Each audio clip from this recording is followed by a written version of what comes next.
Bollywood silver screen presenting Dracula untold. कहानी शुरू होती है 15वीं शताब्दी से, जहां पर व्लेड नाम के एक प्रिंस को यानी कि राजकुमार को दिखाया जाता है जो बहुत ही बहादुर होता है। वो अपनी सल्तनत की यानी कि अपने राज्य की किसी भी कीमत पर रक्षा करना चाहता है। वो अपने राज्य में शांति चाहता है और एक दिन जब वो अपनी सेना के साथ एक नदी के किनारे जाता है तो वहां पर उसे एक हेलमेट मिलता है। वो समझ जाता है कि दुश्मन उनके देश में आने का रास्ता बना रहे हैं ताकि उनके देश पर कब्जा किया जा सके। व्लेड को शक होता है कि दुश्मन की टुकड़ी जो यहाँ पर आई है वो इस राज्य के सबसे ऊंचे पहाड़ जिसे ब्रोकन टूथ पर्वत कहा जाता है वहां पर छुपी हुई है। वो अपने सिपाहियों के साथ उस जगह पहुंच जाता है जहां पर एक बहुत ही अंधेरी गुफा होती है। सब के सब अंदर जाते हैं और तभी इनके ऊपर कोई हमला कर देता है। ये ना कोई जानवर होता है और ना इंसान, किसी को कुछ समझ नहीं आता और ये अजीब सा विचित्र क्रिएचर व्लेड के साथियों को मार देता है और अब व्लेड की तरफ वो उसे मारने के लिए बढ़ता है। व्लेड पीछे जाते जाते धूप तक यानी कि रोशनी तक पहुंच जाता है और ये विचित्र चीज उस तक नहीं आती। इस तरह से व्लेड की जान बच जाती है। वो वापस अपने राज्य में आता और प्रीस्ट के पास जाता है। वो प्रीस्ट को सब कुछ बताता है कि ब्रोकन टूथ पर्वत पर गुफा के अंदर उनके साथ क्या हुआ। प्रीस्ट व्लेड को बताता है कि जिस क्रिएचर से तुम्हारा सामना हुआ था दरअसल वो एक वैम्पायर है।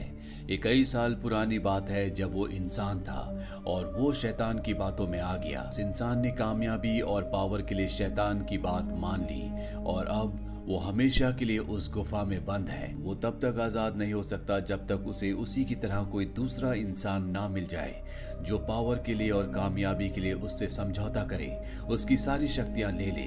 ऐसा करने से वो आजाद हो जाएगा और जो इंसान उसकी शक्तियां लेगा वो हमेशा के लिए वैम्पायर बन जाएगा। व्लेड कहता है कि आप इस बात को कभी किसी को मत बताना क्योंकि मैं नहीं चाहता कि हमारे देश के, हमारे राज्य के किसी भी इंसान के दिल में डर बैठे।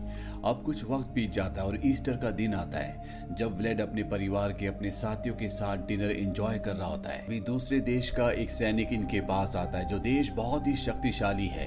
हर बार ईस्टर पर और अलग अलग त्योहारों पर व्लेड इस देश को चांदी के सिक्के देता है और इस बार भी वो ऐसा ही करता है। पर यह सैनिक बोलता है कि इस बार हमें कुछ और भी चाहिए। हमें तुम्हारे 1000 लड़के चाहिए जिन्हें हम ट्रेनिंग देंगे और अपनी सेना में भर्ती करेंगे।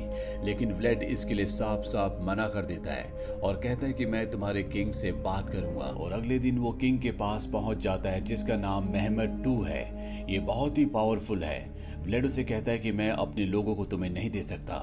मेहमद II उसे कहता है कि तुम्हें देना पड़ेगा, हमें तुम्हारे 1000 नौजवान लड़के चाहिए जिसमें से एक तुम्हारा बेटा भी होगा। व्लेड गुस्से में वापस अपने राज्य आ जाता है। यहाँ मेहमद II के कुछ सैनिक उसके बेटे को लेने आए होते हैं जिससे व्लेड को बहुत गुस्सा आता है और वो उन सबको मार देता है और अब उसे पता है कि उनके देश पर कब्जा होने वाला है। मेहमद II इस बात को कभी नहीं भूल सकता और वो उनके देश पर आक्रमण करेगा। उसे कुछ भी समझ में नहीं आ रहा होता और तभी उसे ब्रोकन टूथ पर्वत के बारे में याद आता है और वो फैसला करता है कि वो ब्रोकन टूथ पर्वत पर जाएगा जहां पर वैम्पायर है। और रात को वो उस जगह पहुंच जाता है जहां पर वो वैम्पायर से बात करता है और कहता है कि मुझे अपने राज्य को बचाना है, मुझे शक्ति चाहिए।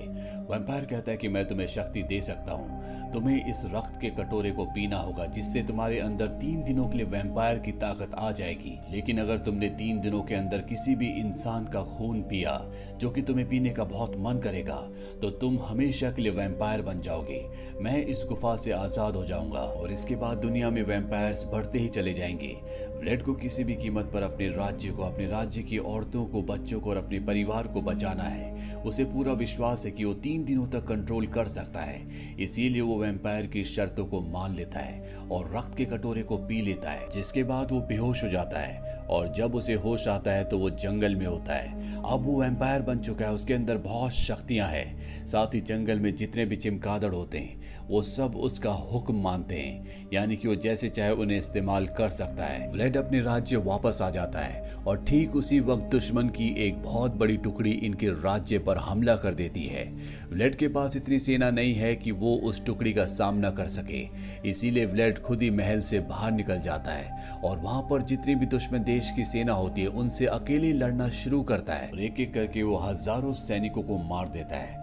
वहां पर सिर्फ एक ही इंसान बचता है और वो होता है व्लेड। व्लेड के राज्य की सेनाएं देखकर पूरी तरह से हैरान हो जाती है, लेकिन व्लेड सिर्फ इतना ही कहता है कि इस बारे में मुझसे कोई कुछ नहीं पूछेगा वहीं दूसरे राज्य के राजा को दिखाया जाता है जिसकी सेना को व्लेड ने खत्म कर दिया। जब उसे पता चलता है कि उसकी पूरी सेना खत्म हो चुकी है तो वो गुस्से से आग बबूला हो जाता है। इसीलिए वो व्लेड के राज्य को हथियाने के लिए, व्लेड को खत्म करने के लिए पहले से भी 4 गुना बड़ी सेना को उसके राज्य की तरफ भेज देता है। वहीं व्लेड को दिखाया जाता है जो अपनी पत्नी से बहुत प्यार करता है। वो उसे सारा सच बता देता है, लेकिन वो ये भी कहता है कि मैं अगर 2 दिन तक और किसी का खून नहीं पीऊंगा तो मैं पहले की तरह नॉर्मल हो जाऊंगा। और इसके बाद वो अपनी पत्नी, अपने बेटे और अपने राज्य के हर एक इंसान को अपने राज्य से दूर, जो कि एक मोनेस्ट्री होती है, वहां के लिए रवाना कर देता है। वो खुद धूप में उजाले में नहीं जा सकता, इसीलिए वो तय करता है कि रात को वो मोनेस्ट्री पहुंचेगा। अब व्लेड के सभी लोग मोनेस्ट्री की तरफ निकल पड़ते हैं, लेकिन तभी रास्ते में इनके ऊपर दुश्मन देश की सेना हमला कर देती है, जिससे बहुत सारे व्लेड के मासूम लोग मारे जाते हैं। पर अब यहाँ पर रात हो चुकी है, इसीलिए व्लेड भी पहुंच जाता है और वो बैट्स की मदद से, यानी कि चिमगादड़ों की मदद से अपने दुश्मनों पर हमला करता है। साथ ही वो खुद भी एक वैम्पायर के रूप में आकर बहुत सारी सेना को मार देता है। लेकिन दुश्मन देश के कुछ सैनिक बच जाते हैं जो वापस जाते हैं और मेहमद II को बताते हैं कि व्लेड को हराया नहीं जा सकता। वो बहुत शक्तिशाली है, वो इंसान नहीं है, वो कुछ और है, शायद एक वैम्पायर। लेकिन मेहमद कहता है कि हमें किसी भी कीमत पर व्लेड को हराना होगा, क्योंकि व्लेड को हराना अब उसकी जिद बन चुकी है। लेकिन सेना ने व्लेड का जो रूप देखा होता है, उसे देखकर वो बहुत भयभीत होते हैं। इसीलिए मेहमद II अपनी सेना की आंखों में पट्टी बांध देता है ताकि वो व्लेड का भयानक, यानी कि वैम्पायर का रूप देखकर ना डरें। और अब उसकी पूरी की पूरी सेना व्लेड के राज्य के लिए कूच कर जाती है। वहीं मोनेस्ट्री में दिखाया जाता है जब व्लेड अपना पैर आगे बढ़ाता है तो धूप की वजह से वो पीछे कर लेता है, क्योंकि वैम्पायर धूप में उजाले में नहीं जा सकते। और प्रीस्ट इस चीज को देख लेता है, वो समझ जाता है कि व्लेड ने वैम्पायर के साथ सौदा किया है। प्रीस्ट के साथ साथ यहाँ पर बहुत सारे लोगों को पता चल जाता है और अब उन्हें लगता है कि व्लेड उनके लिए खतरा है। इसीलिए व्लेड को वो एक कमरे में डालकर बाहर से आग लगा देते हैं। लेकिन व्लेड के अंदर बहुत ज्यादा ताकत है, वो आग से भी नहीं जलता और अपने आप को रिकवर कर लेता और बाहर आता है। उसके चेहरे पर गुस्सा होता और दिल में दर्द। वो सबको कहता है कि मैं आज जो कुछ हूँ तुम्हारी वजह से हूँ, मैंने तुम्हें बचाने के लिए सौदा किया, अपनी जिंदगी की परवाह नहीं की और तुम मुझे मारना चाहते हो। तभी उसकी पत्नी उसके पास आती है और कहती है कि सब कुछ ठीक हो जाएगा। अपनी पत्नी को देखकर वो थोड़ा शांत होता है और अब मेहमद II के लोग, उसकी सेना यहाँ पहुंच चुकी है जो कि बहुत ही बड़ी होती है और व्लेड को उसका अकेले ही सामना करना होगा। इसीलिए मोनेस्ट्री में जितने भी चिमगादड़ होते हैं वो उन सब को ऑर्डर देता है और सारे के सारे चिमगादड़ मेहमद II की सेना पर अटैक कर देते हैं। खुद भी व्लेड उनसे लड़ने के लिए चला जाता है और बहुत बहादुरी से कई सैनिकों को मार देता है। लेकिन यहाँ पर सेना बहुत बड़ी होती है, इसी वजह से कुछ सेना मोनेस्ट्री के अंदर भी चली जाती है जहाँ पर उसकी पत्नी और उसका बेटा है। सैनिक उसकी पत्नी को पकड़ लेते हैं और मारकर ऊपर से किले से नीचे गिरा देते हैं। साथ ही उसके बेटे को अगवा भी कर लिया जाता है और जब उसकी पत्नी महल की दीवार से ऊंचाई से नीचे गिर रही होती है तो व्लेड उसे देख लेता है। वो उसे बचाने के लिए उसकी तरफ बढ़ता है, लेकिन जब तक वो उसे पकड़ता है बहुत देर हो चुकी होती है। उसकी पत्नी अपनी जिंदगी की आखिरी सांसें ले रही है। वो व्लेड से कहती है कि तुम मेरा खून पी लो, तभी तुम हमारे बेटे को बचा पाओगे, क्योंकि आज व्लेड की शक्तियों का आखिरी दिन है। अगर आज उसने ये खून नहीं पिया तो कल वो नॉर्मल इंसान बन जाएगा और कभी अपने बेटे को बचा नहीं पाएगा। ये सुनकर व्लेड की आंखों में आंसू आ जाते हैं, क्योंकि आज के बाद वो कभी भी नॉर्मल इंसान नहीं रहेगा। उसे ना चाहते हुए भी अपनी पत्नी की बात माननी पड़ती है। वो उसका रक्त पी लेता है और अब वो हमेशा के लिए एक वैम्पायर बन चुका है। व्लेड देखता है कि उसके बहुत सारे सैनिक मर रहे हैं, इसीलिए उन सब को वो अपना रक्त पिला देता है, जिससे वो सब भी वैम्पायर बन जाते हैं और अब इस सब के सब दुश्मन की सेना पर हमला कर देते हैं। पर अब उजाला होने वाला है और उजाले में वैम्पायर नहीं लड़ सकते, इसीलिए व्लेड अपनी शक्तियों से आसमान में घने काले बादल ले आता है, जिससे सूरज की रोशनी धरती तक नहीं पहुंचती और वैम्पायर को इसका कोई असर नहीं होता, यानी कि वो अब भी लड़ सकते हैं। वो दुश्मन की सेना को खत्म करना शुरू कर देते हैं। वहीं व्लेड मेहमद II के खेमे में पहुंच जाता है, जहां पर उसने चारों तरफ चांदी के सिक्के बिछा रखे होते हैं, जिसके रिफ्लेक्शन से रोशनी होती है। साथ ही चांदी से वैम्पायर्स की पावर्स कम हो जाती है। अब वो लगभग एक नॉर्मल बिल्कुल इंसान की तरह हो चुका है। साथ ही मेहमत 2 के पास जो तलवार होती है वो भी चांदी की होती है। वो उससे व्लेड पर हमला करता है। वो व्लेड पर पूरी तरह से हावी हो जाता है और वो जब व्लेड को मारने वाला होता है कि व्लेड अपनी शक्ति का, अपनी अंतरात्मा का इस्तेमाल करके मेहमत 2 को खत्म कर देता है और इसके बाद अपने बेटे को खेमे से बाहर लाता है जहां पर उसके सभी वैम्पायर साथी होते हैं। वो उनसे पूछता है कितने लोग बचे हैं। वो बताते हैं कि अब कोई भी इंसान नहीं बचा, सिर्फ तुम्हारे बेटे के अलावा।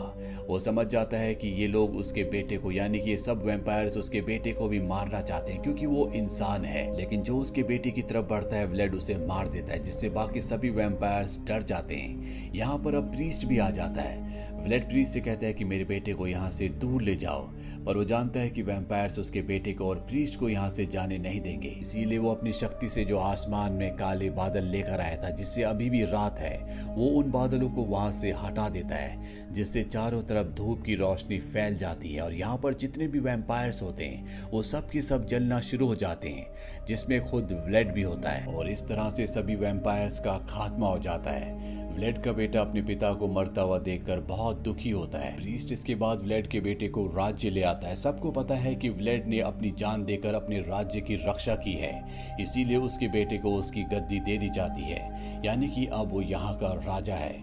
वहीं प्रीस्ट उस जगह जाता है जहाँ पर व्लेड की बॉडी होती है।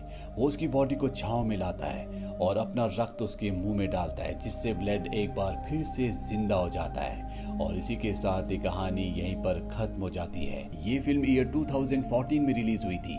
IMDb पर इसकी रेटिंग है 6.2।